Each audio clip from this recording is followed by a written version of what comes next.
Hello, I'm Tyler Oakley, here with 24 Seconds of Climate Reality. Did you know that more nations are now finally recognizing the true value of their natural resources?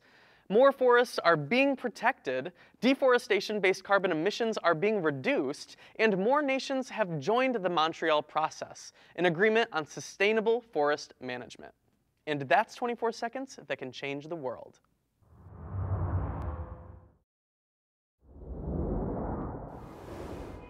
What can change in a day? A solar array can power a community.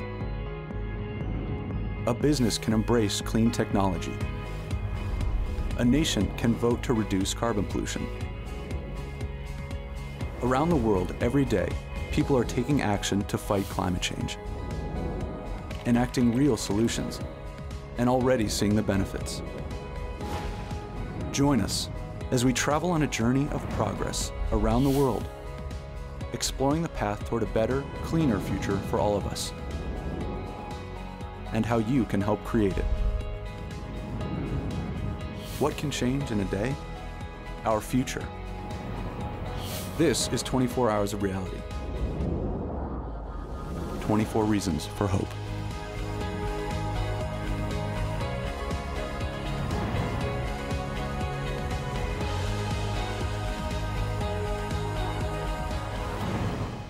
I'm Typhon King, back with Climate Reality Project's 24 Hours of Reality, 24 Hours of Hope. It's time to find out about yet another reason for hope as we explore the benefits of switching to sustainable energy sources and practices. And there really are reasons for hope because solutions do exist. Thanks to sustainable management techniques, forest capital is being protected by governments and environmental groups around the world, and deforestation is being reduced. There is even net new forest growth in North America. But without good policy and dedicated leaders, this change would not have happened. Which leads me to our next speaker. Please welcome the man who has done so much to advance our shared cause, the voice for taking action, Al Gore. Thank you so much, and this hour 16 gives us another reason for hope. Forests, long considered an expendable resource, have endured centuries of exploitation. Today they are in grave danger and they are in need of help, and yet we need them as well. Forests, after inhale carbon dioxide and exhale oxygen. As a result, they're a critical life force for the survival of human civilization. But here's the good news, and the 16th of these 24 reasons for hope. Fortunately, after many years of worsening deforestation, we are finally seeing a reversal of that trend in some critical countries. But there is still a great deal to do.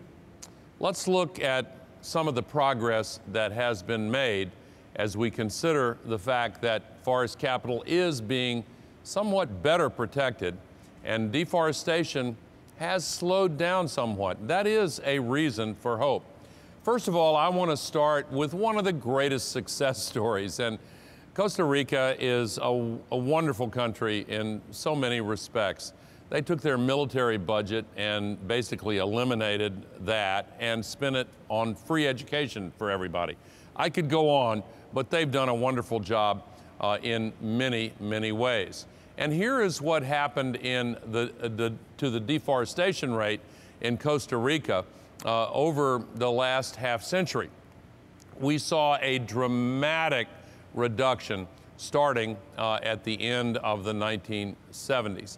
And some of the successful techniques that were used in Costa Rica have been important in producing progress in slowing the rate of deforestation in other countries. In fact, on a global basis, between 2000 and 2010, the pace of global deforestation fell by 19%. This is all good news, but we still have a lot of issues to address. I'm going to single out two countries as we talk about the deforestation problem globally. But these are two very different examples.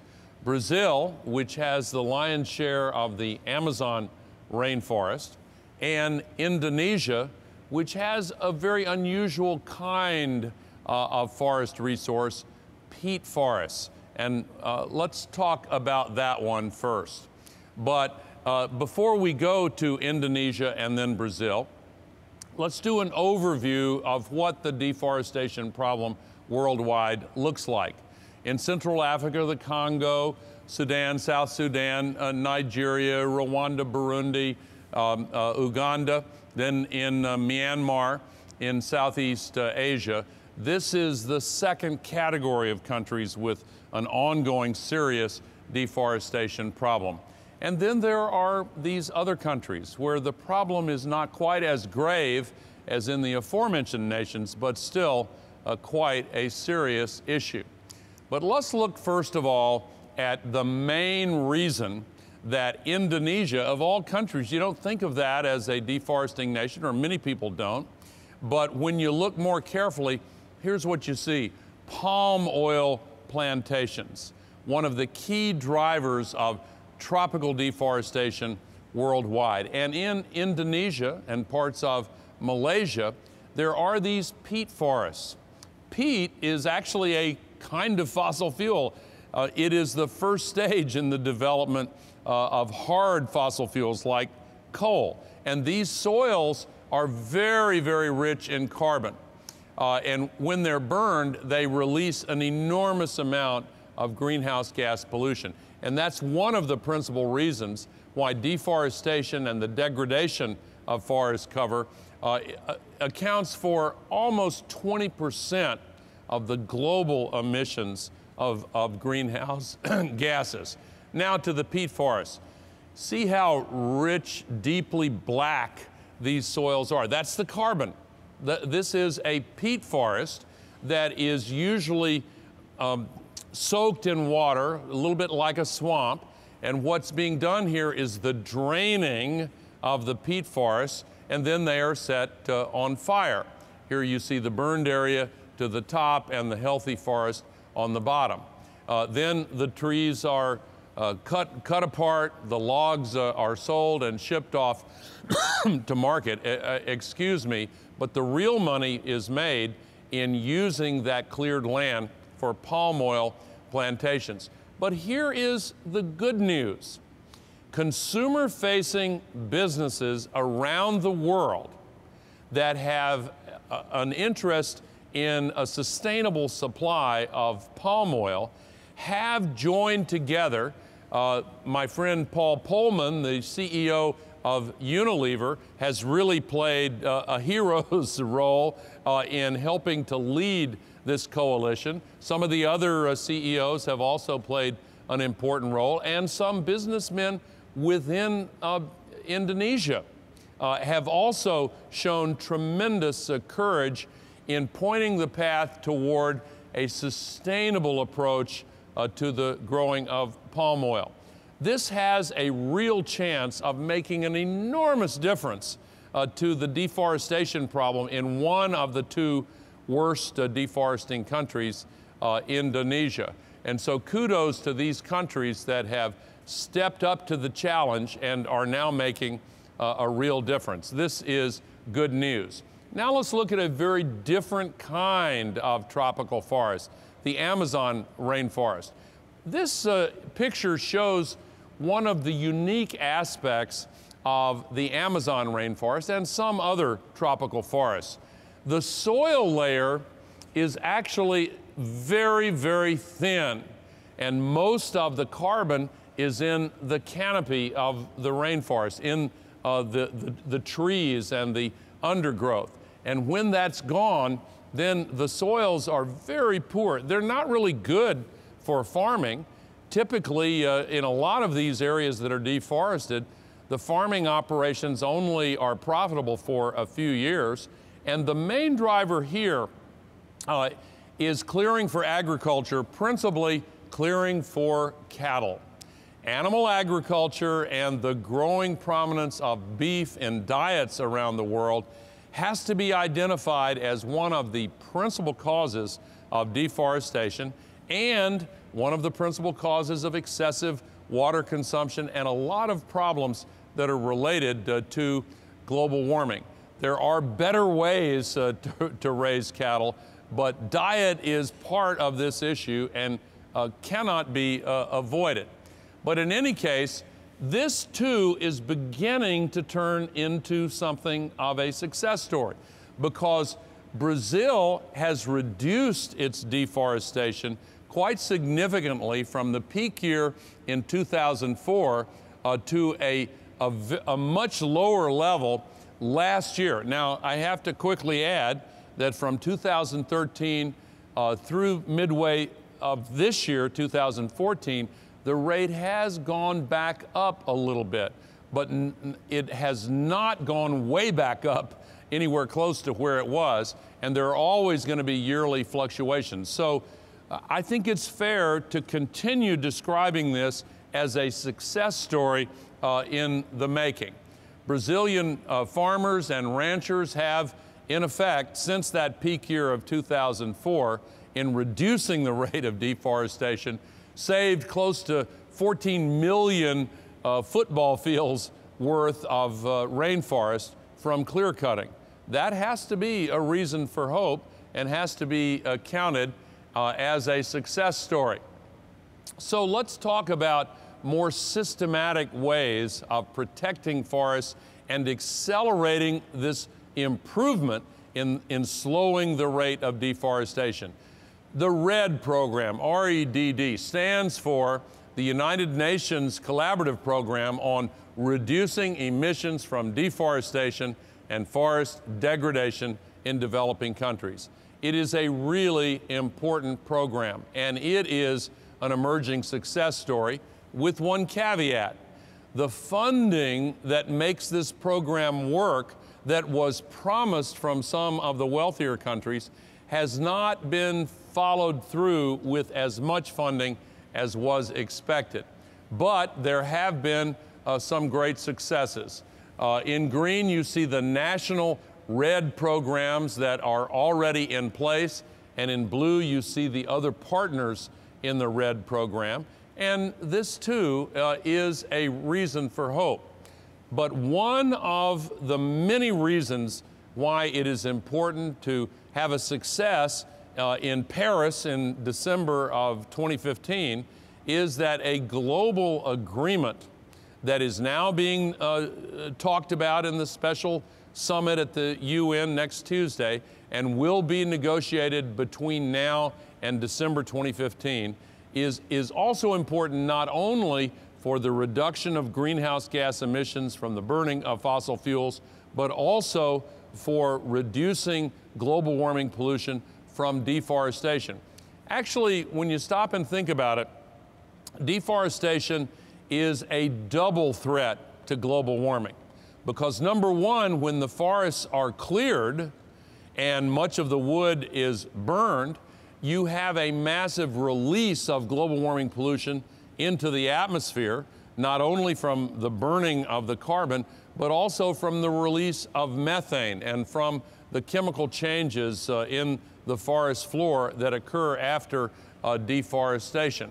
But then there is a second threat, because healthy forests absorb CO2 and turn it into standing trees over the long life cycle of trees and forests. So when you have the initial release from deforestation, that's followed by a decrease in the ability of forests to absorb CO2. So this is a particularly important part of the challenge that we face in solving the climate crisis. There are a lot of innovative new technologies for detecting illegal logging. I don't know how widely used this may be, but some people have gone to great lengths to put together recycled cell phones with a lot of solar panels. Typically, they would not put them this low. They put them high in the tree so the loggers don't see them. But this kind of technology, and there are other similar systems that detect illegal logging.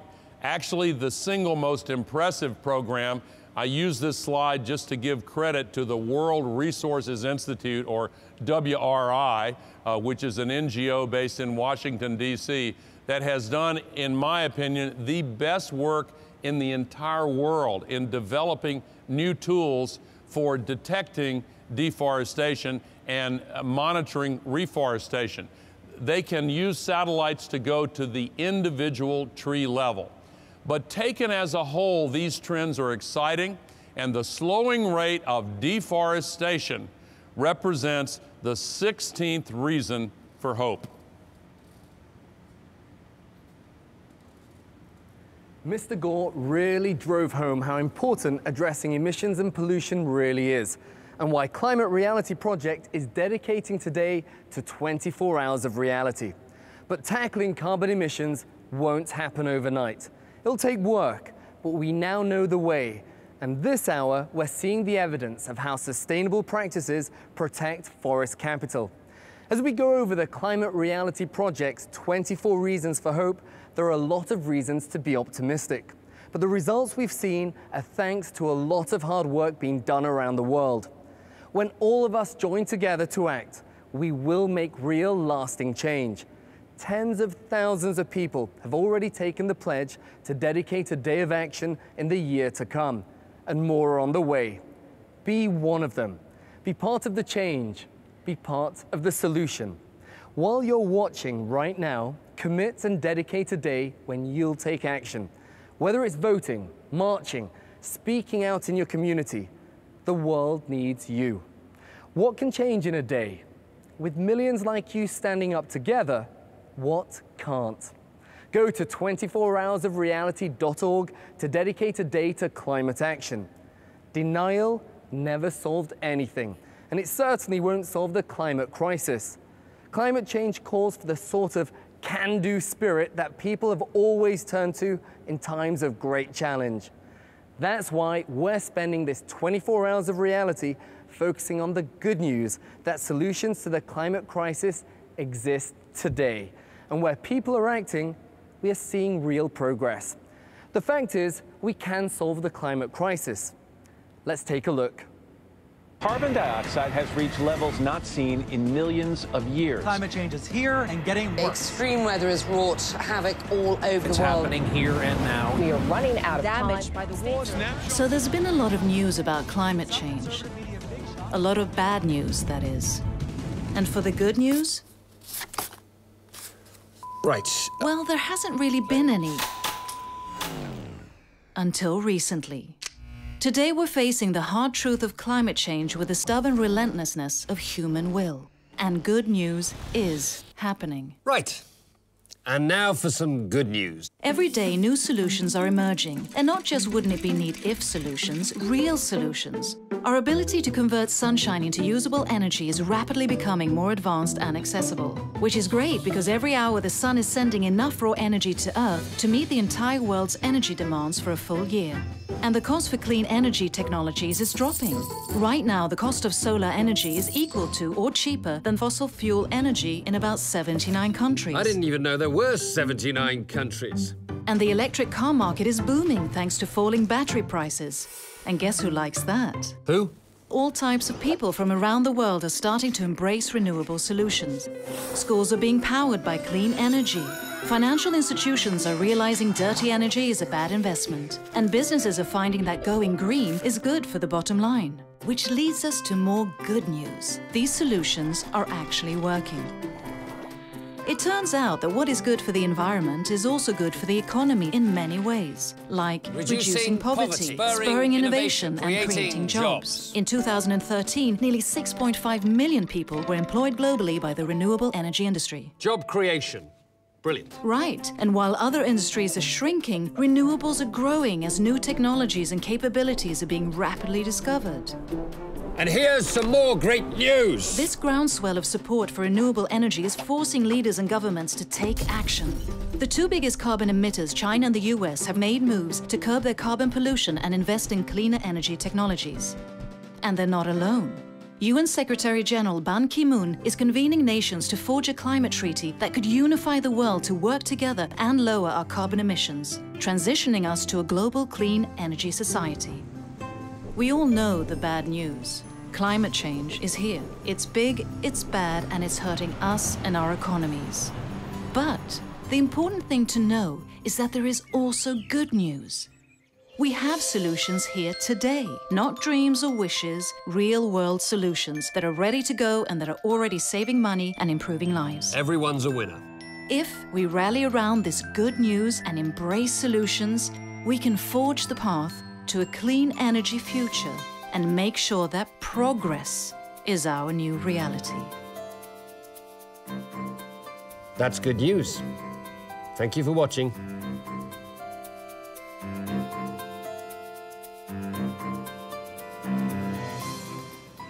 To truly understand the relationship between our forest health and our own health, we traveled to Kenya for this report from the field. The Greenbelt movement here has helped to reforest the land, and in doing so, it has eased women's lives in the process, saving them hours of labor and building a healthier local ecosystem.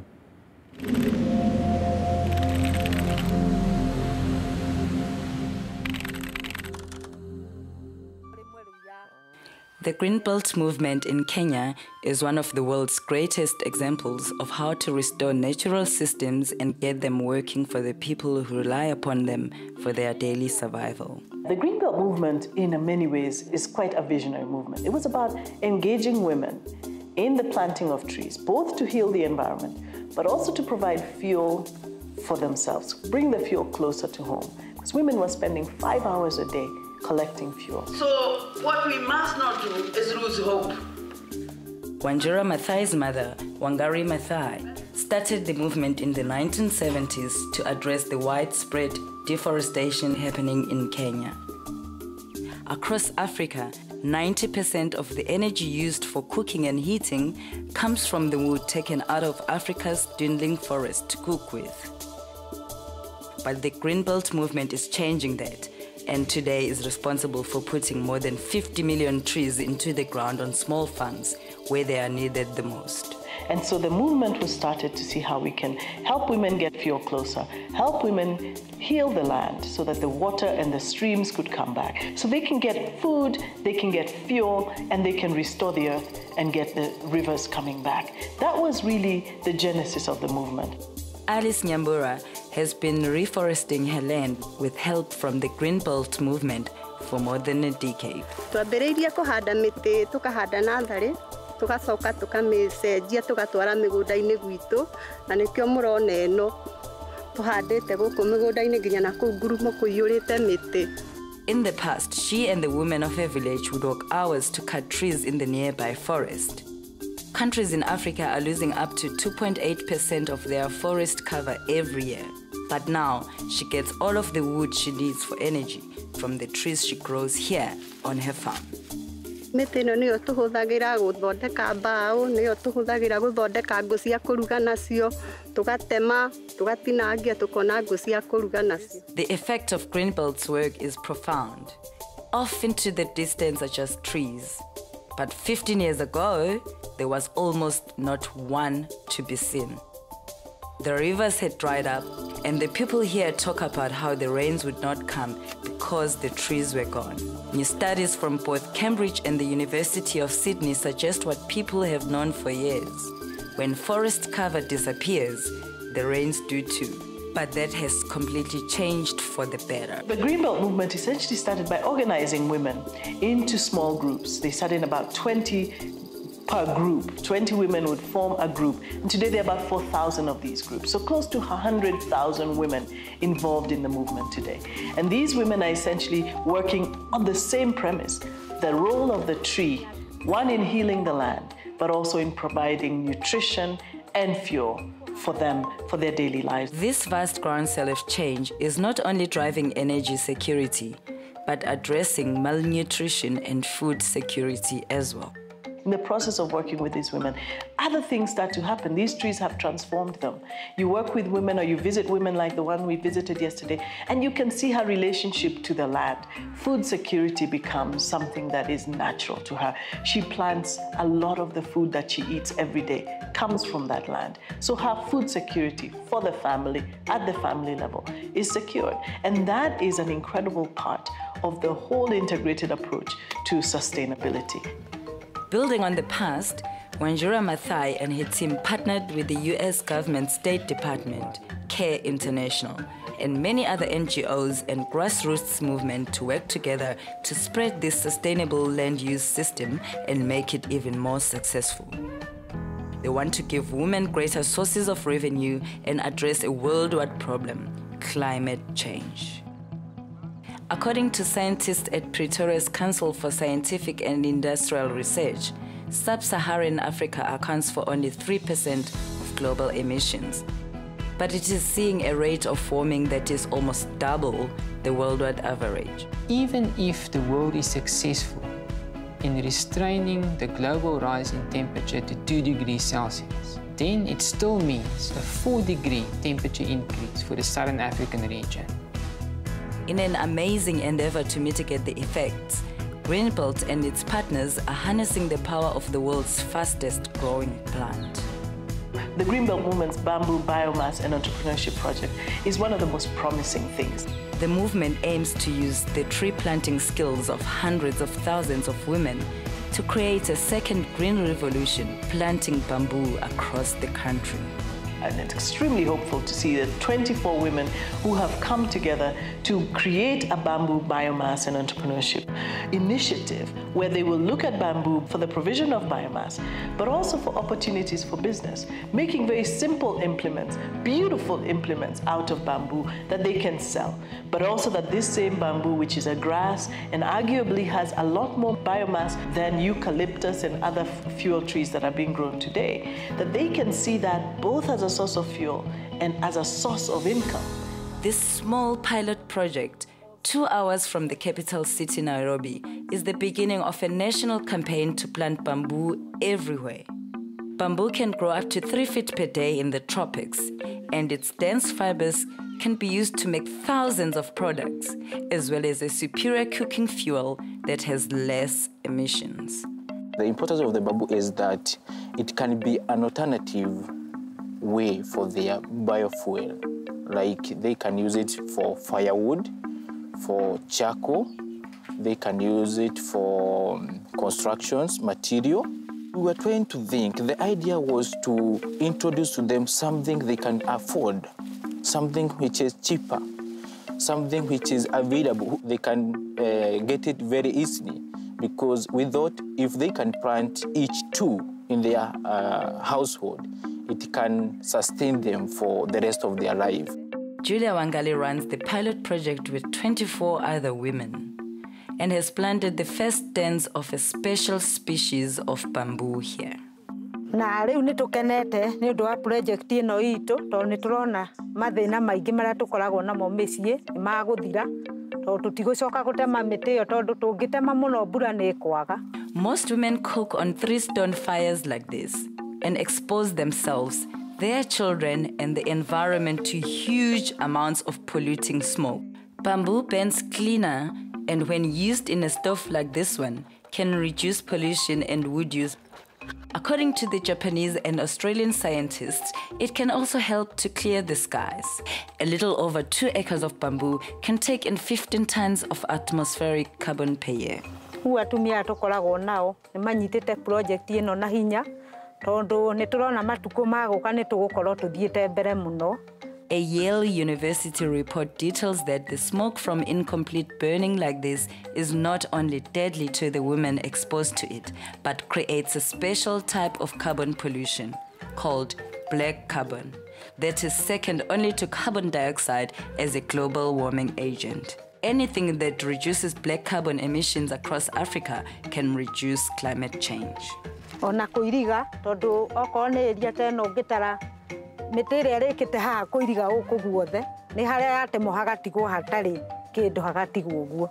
Riu ni turona tungihota no tuhote kuhundithia andu angi aingi na nigetha bururi witu ukorwo uri na mbura njiganu.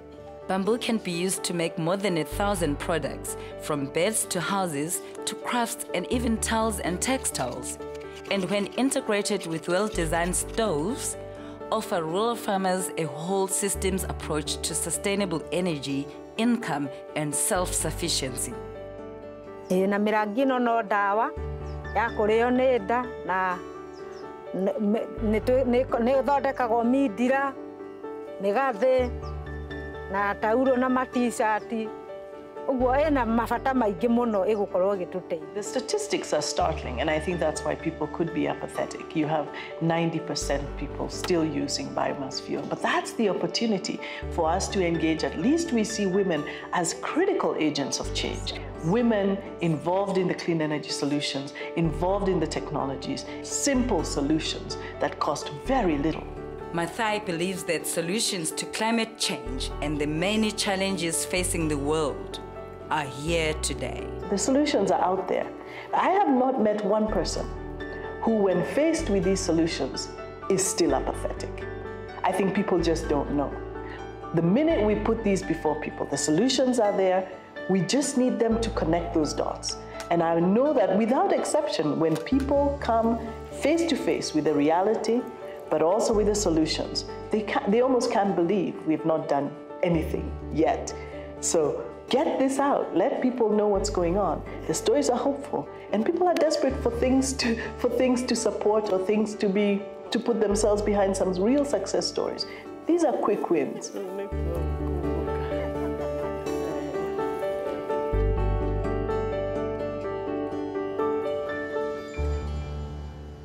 It's been terrific this hour to see how people around the world are recognizing and acting to protect their forests. In this next report from the field, we'll continue the momentum, meeting one climate reality leader who has made it his life's mission to protect the natural environment in his native Philippines. He's not only succeeding, he's passing the lessons on to others so they too can build more sustainable systems in their communities.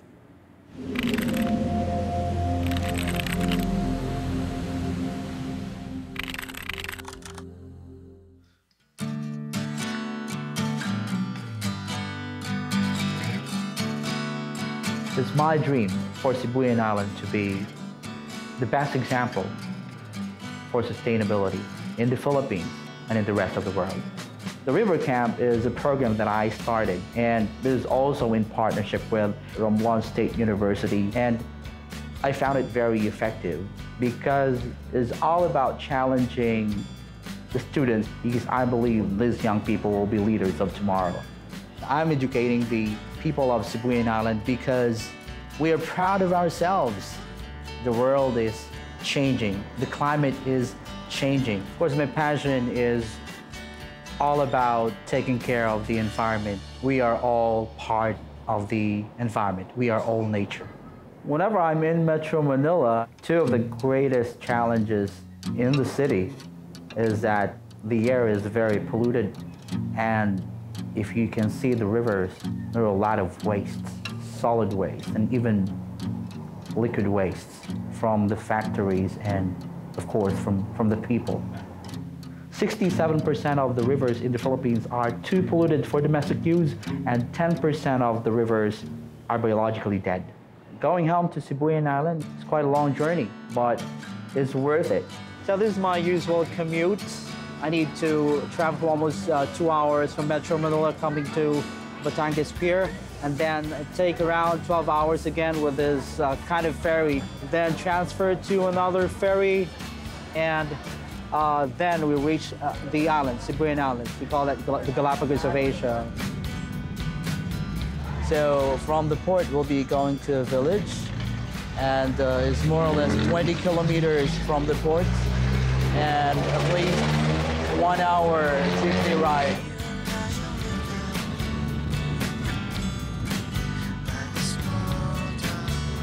There are a lot of developments in the island, but the good thing is that we're still able to keep and manage the balance between nature and development, between protecting the environment and exploitation, and that's a good thing. We belong to a very small island in the middle of the Philippines, but we have 90% clean energy. And having the mini hydro power plant is very important. It is efficient, reliable, and it is very cheap, and it provides more or less 300% more green jobs compared to the diesel power plant that we have 5 years ago. A certain small amount of water is coursed through a dam to a pipe and to what they call the surge tank. And the surge tank provides water directly to the plant. It's very surprising that this amount of water being rerouted from the main river gives a 900 kilowatt power for 57,000 people. Almost everything we get from that river. Irrigation system, clean energy, and even drinking water. So I usually do this, walking the talk. I'll put my money where my mouth is. I'll try the clean water from the clean river. And yes, I have a cup with me. And yeah. So clean and cold. Let me try this. Oh, the water from the river is so clear. This is clean.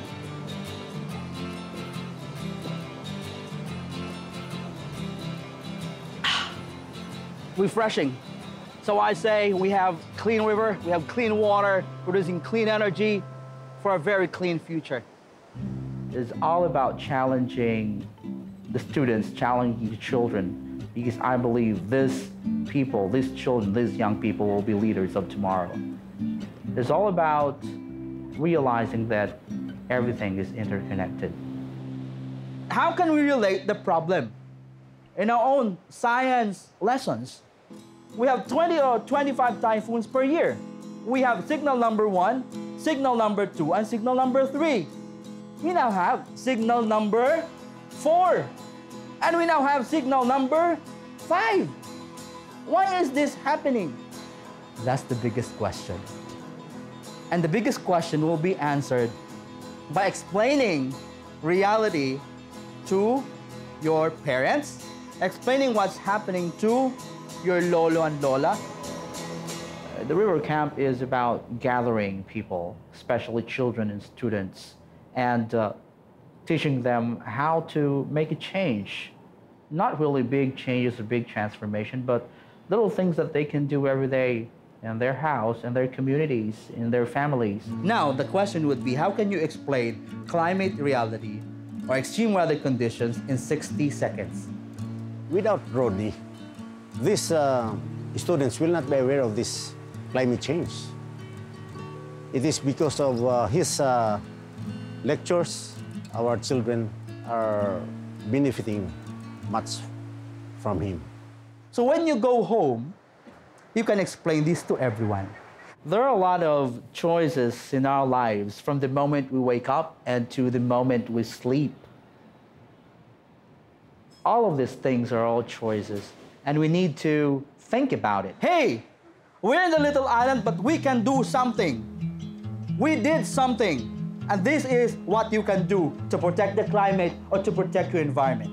What will you do? I'll teach you 8 ways on how to do that. Are you ready? This is what you call 8 R's. You're already familiar with the 3 R's. What are those? The 3: reduce, reuse, recycle. Or what is reduce? Reduce is reduce your consumption. If you do not use your cell phone or your chargers of the cell phone, plug it out. If you do not use your television, plug it out. Conserve energy. So reduce. Second, reuse. If you go to the fast food chains, you do not only pay for your food, you also pay for the utensils you use. Don't leave it there. Bring it home. It is using again the thing in its original purpose. Recycle. What is recycle? Recycle is using that thing not in its original purpose, but new purpose. Now, I'll give you the 4th R. Repair. If it is destroyed, you repair. If you have television and it does not show pictures anymore, bring it to the repairman. And then you repair it. Then it's okay, it's done.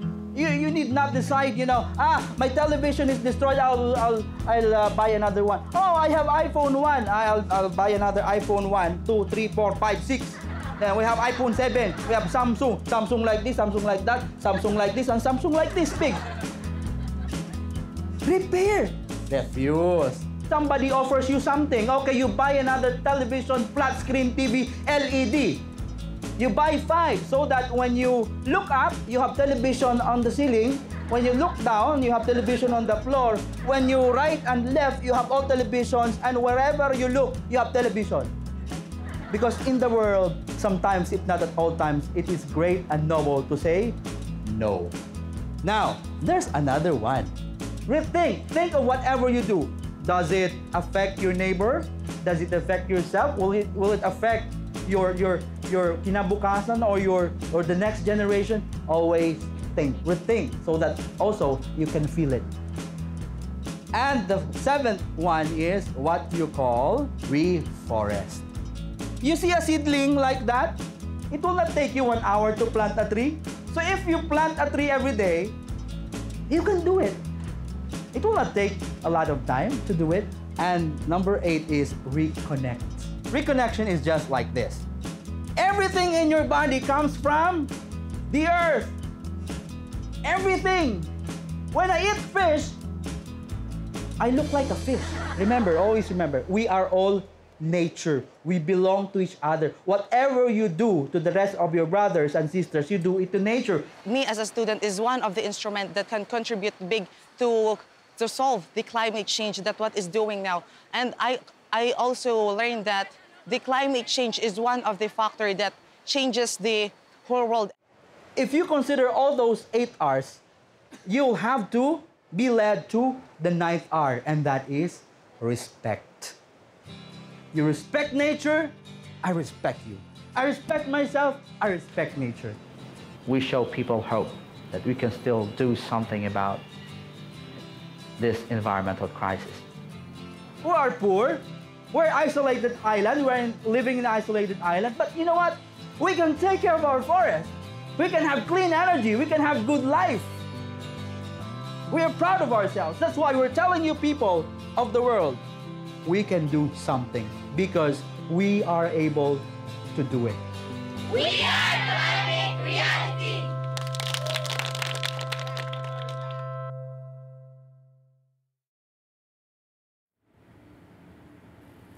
Given the importance of acting on climate change and the exciting solutions available to us today, it would only seem logical that leaders everywhere will be fully on board. Of course, as we are learning today, we are seeing progress, but we're not all the way there yet. In an attempt to understand the roadblocks that remain, the Climate Reality Project is working with millennial documentary filmmaker Vanessa Black to examine some of the key climate deniers influencing United States legislators and public. In this installment of Youth Fuel, she travels to Washington, D.C. to take a look at ALEC. If you haven't heard of the American Legislative Exchange Council yet, you're not alone, and you'll want to keep watching now. ALEC is made up of some 2,000 conservative legislators, and each year, about 1,000 bills crafted, at least in part on ALEC's model legislation, are introduced in the states. The problem, as we'll see, is that many of the corporations that fund ALEC are precisely those in the fossil fuel industry, companies that would like nothing more than to block legislation that would address the reduction of carbon pollution. Let's take a look. Have you ever heard of the American Legislative Exchange Council? No. No. No. Have you ever heard of American Legislative Exchange Council? Uh-huh. Oh, what do you know about them? They sponsor a lot of relatively right-wing legislation. ALEC. With how much influence it has on American legislation, you'd think it'd be a household name. Yet most people have never heard of them. Why is it important that we know who ALEC is and how do they affect us and the environment? ALEC exists to help corporations get their legislation introduced in the States. So ALEC is really big polluters' best friend. Exxon, Shell, BP, these companies and others like them do propose model legislation at ALEC. In this episode of Youth Fuel, we head to Virginia and Washington, D.C. to find out who ALEC is, what corporations they're working with, and how they're helping those corporations write our laws.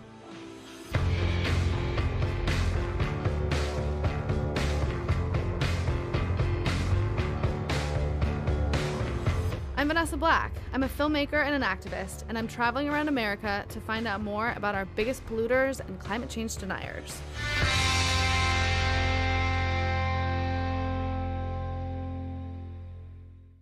We're in DC looking into ALEC, the American Legislative Exchange Council, trying to see what is happening in our government to prevent us from laws that are going to give us a renewable future. The American Legislative Exchange Council, or ALEC, has been a really driving force in undermining policies that would seek to address climate action, and they've done this at multiple levels, at that state level, at the national, and even international levels. What they do is they bring legislators and corporate lobbyists behind closed doors to write our laws. According to ALEC's website, each year, close to 1,000 bills, based at least in part on ALEC model legislation, are introduced in the states. Of these, an average of 20% become law. 98% of ALEC's funding comes from corporations, corporate trade, and corporate foundations. And more than 25% of all state legislators are ALEC members. So you have these big organizations that are extremely polluting, that really use ALEC, fund ALEC substantially in order to try and push their agenda at the state level. They are increasingly funded by fossil fuel, coal, oil, the Koch brothers. It's becoming more and more part of who they are versus pushing other legislation. After learning about ALEC, I wanted to talk to them in person about how they create legislation behind closed doors. Thank you for calling the American Legislative Exchange Council. I wanted to see if there was someone at your organization who'd be willing to make some comments. My request for an interview was never acknowledged, but here's what I do know. ALEC is made up of 2,000 conservative legislators, over 100 of which are in leadership positions, and over 300 private sector representatives. States are constantly passing resolutions demanding that the federal government block the Environmental Protection Agency's ability to do just about anything. We've been tracking ALEC's actions and pushing back against misinformation that they've spread. For example, one of them is they talk about there being many causes of climate change, and we can't put the current changes on, and I think it agrees that it's happening, but we can't attribute it to CO2 emissions. There is zero uncertainty that this is caused by human activities and release of greenhouse gases, including carbon dioxide. They're not acknowledging the science of climate change, and as a result, they're able to push their own agenda. Now that we understand what ALEC does and what they stand for, how does this play in the real world? Let's look at Ohio, where John Kasich became the first governor to freeze legislation for renewable energy. When Governor Kasich became a legislator, he joined ALEC. The bill that he froze was Renewable Energy for Ohio and Energy Efficiency Act. It basically freezes the current standards in place and then puts into existence a 2-year study period. The reality is he killed an industry at least for 2 years, and a lot of it won't come back. In 2012, Kasich was instrumental in rolling back legislation to push fracking for gas in national parks. Governor Kasich is backed by the Koch brothers, the billionaires behind Koch Industries, a multinational group of companies active in trading petroleum, chemicals, energy, gas liquids, and a myriad of other products we use every day. Governor Kasich has been intertwined with the fossil fuel industry in Ohio. Now it is becoming less politically viable for companies to be supporting ALEC. In the past few years, we've seen 80 companies publicly leave ALEC and withdraw their support. It looks as though a lot of the companies that are staying are oil and coal and some of the bigger polluters.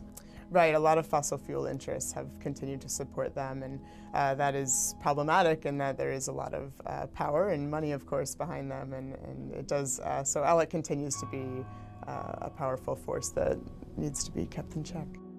On your website for Progress Ohio, you have banners that say Stand Up to ALEC. What are those for? You go to standuptoalec.org, what you're going to see are opportunities to try to talk some of these corporations that give money and sit there with ALEC at their boards and get them to quit. Why don't you think more people know about this? I think people are cynical, and rightly so. The more you talk about it, the more people begin to understand it, but I think they feel powerless. You don't see the immediate return of writing an email. You might think you're just one voice, but you can make a difference. Just a couple weeks ago, Microsoft dropped out of ALEC. We cannot be discouraged. We can reclaim our democracy and step up to the challenge of fighting these giants on the local playing field. We can stand up to these companies online, but offline, our dollars count as votes too. The more we know about these companies, the more empowered we are as individuals, and the more motivated we are as a society to move to a healthier planet. Join the growing movement to solve the climate crisis and fuel a cleaner future.